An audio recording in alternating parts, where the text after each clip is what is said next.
Jika melihat lubang-lubang tambang seperti ini, terlintas di pikiran kita. Ini adalah bekas galian tambang yang sudah lama ditinggalkan, menciptakan sebuah pandangan dari sisi problematika kerusakan lingkungan yang berskala besar. Tapi di sini saya akan mengajak kalian untuk berbicara mengenai konsep pemanfaatan. Melihat dari sisi lain, apakah lubang-lubang bekas tambang ini layak digunakan sebagai ekosistem yang stabil untuk sektor perikanan?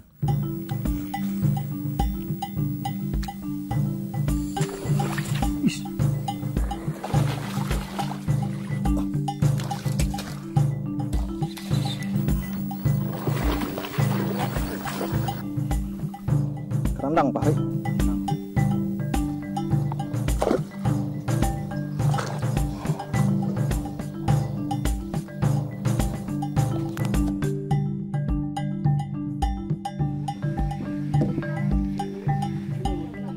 Konsep ini sudah diterapkan oleh sebagian masyarakat setempat dalam revitalisasi bekas tambang untuk budidaya pada sektor perikanan.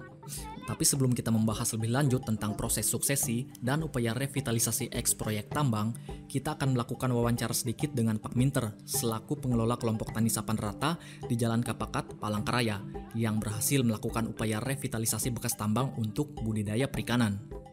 Poin-poin pembahasan akan dibicarakan secara langsung bersama Pak Minter dalam wawancara berikut ini.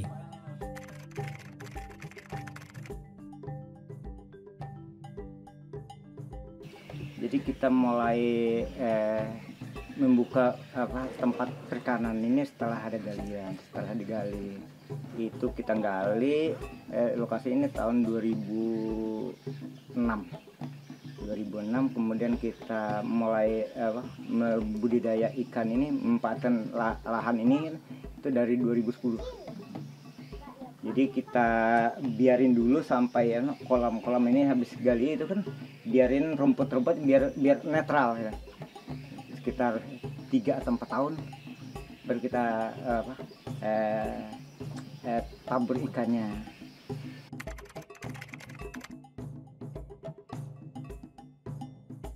Jadi awalnya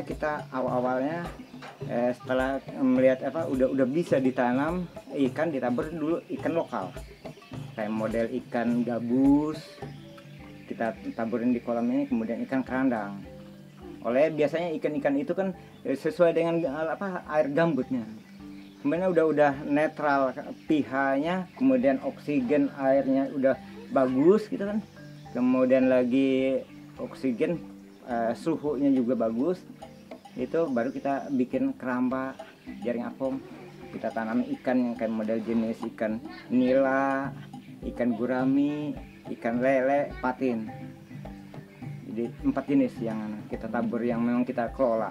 Berarti untuk yang gabus dengan kerandang tuh untuk melihat cocok nggak, air bagus nggak gitu airnya, untuk menyesuaikan. Kalau ikan itu nggak bisa sempurna hidupnya juga, kita susah juga. Berarti pH-nya terlalu tinggi, kemudian oksigennya terlalu rendah.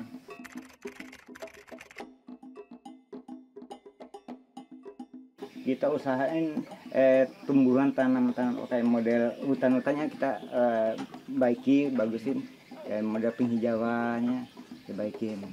Jadi kalau untuk misalnya kayak zat kimia nggak ada untuk anaknya. Untuk merubah pH apa enggak. Itu memang alami aja, nggak pakai kapur segala macam. Nggak ada. Kebetulan tanah bawah ini kan mengandung kapur, kualin.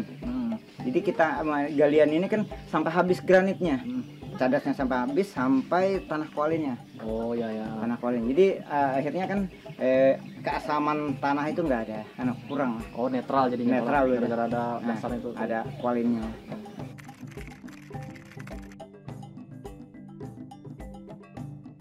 Kalau sebelum adanya galian ini memang sih gambutnya tipis sekali.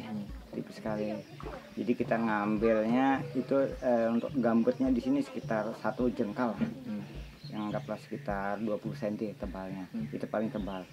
Kemudian yang tebal gambutnya kita enggak mainkan dulu. Nah, pengaruh untuk tebal tipisnya gambut apa untuk misalkan untuk sektor perikanan? Kalau itu sama sekali ya, berpengaruh. Kalau gambutnya tebal itu keasamannya tinggi. Keasaman air, pH air tinggi. Makanya kita pilih yang tinggi dataran yang tinggi. Karena kita untuk perikanan. Jadi kalau rendah itu gambutnya tebal. Jadi kayaknya kurang cocok untuk perikanan. Jadi kita ngambil yang tipis-tipis gambutnya, enggak terlalu tebal gitu.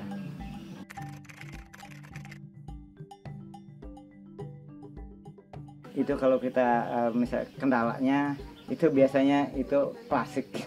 Biasanya kayak model permodalan. Itu permasalahan klasik itu, permodalan. Kebetulan lokasi kita luas juga memang modalnya terlalu besar. Jadi kita pelan-pelan aja semampu kita, jadi pelan-pelan membenahi gitu kan bekasnya. Namun sebelum kita gali ini kan memang udah ditata. Jadi tinggal sekarang kita penataan lagi. Kayak model penghijauan, yang menjadi dikit-dikit perapian kolam-kolamnya. Tapi untuk misalkan kendala dari karakteristik air atau karakteristik ikan segala apa itu nggak ada kendala, Pak? Kayaknya nggak ada kendala. Nggak ada kendala. Jadi ya kendalanya itu permasalahan klasik aja. Kayak model ekonomi. Itu aja. Pemanfaatan eks proyek tambang oleh masyarakat setempat tentunya tidak secara langsung bisa digunakan. Ada tahap-tahap untuk mencapai kestabilan ekosistem agar menjadi habitat yang layak untuk kelangsungan hidup organisme.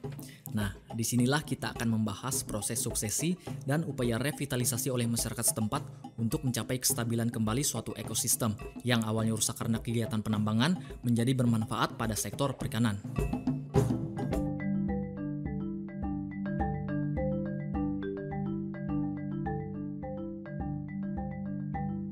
Umumnya, kegiatan penambangan pada lahan gambut dilakukan pada jenis lapisan tanah gambut yang tipis, di mana di bawahnya terdapat tanah mineral yang biasanya dieksploitasi oleh pihak-pihak tertentu untuk mengambil ketersediaan sumber daya mineral seperti pasir. Setelah kegiatan penambangan selesai, biasanya lubang-lubang tambang ini ditinggalkan begitu saja tanpa adanya upaya perbaikan tanah seperti reklamasi atau sejenisnya. Meskipun struktur dan kondisi tanah tidak bisa dikembalikan seperti kondisi semula, tapi sebenarnya secara alami ekosistem akan mencoba untuk memperbaiki dirinya sendiri yang kita kenal dengan istilah suksesi.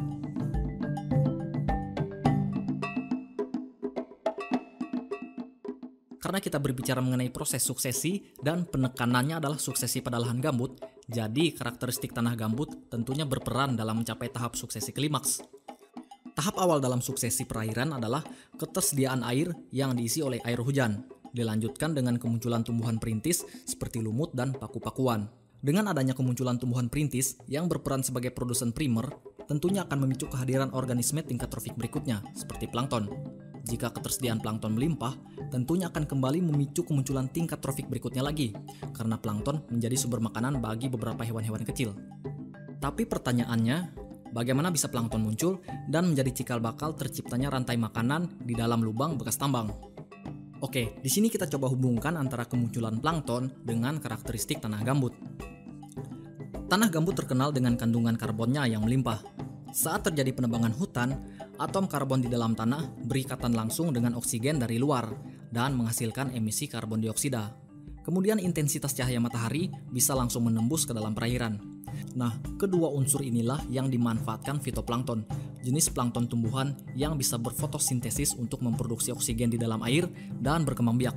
Dengan adanya kelimpahan fitoplankton ini yang nantinya akan menjadi sumber makanan bagi hewan-hewan kecil di dalam air. Upaya revitalisasi oleh masyarakat selanjutnya akan dilakukan untuk lebih menstabilkan kondisi ekosistem perairan, seperti menambah vegetasi sekitarnya.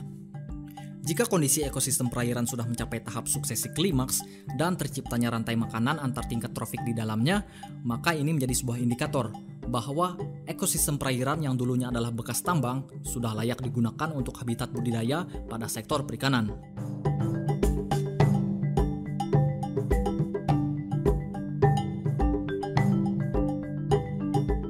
Konsep ini merupakan kajian literatur yang perlu riset lebih lanjut untuk mencapai hasil yang diinginkan. Tapi catatan penting yang bisa dijadikan dasar adalah meningkatkan kesadaran masyarakat untuk memanfaatkan akibat kerusakan alam guna kesejahteraan setempat.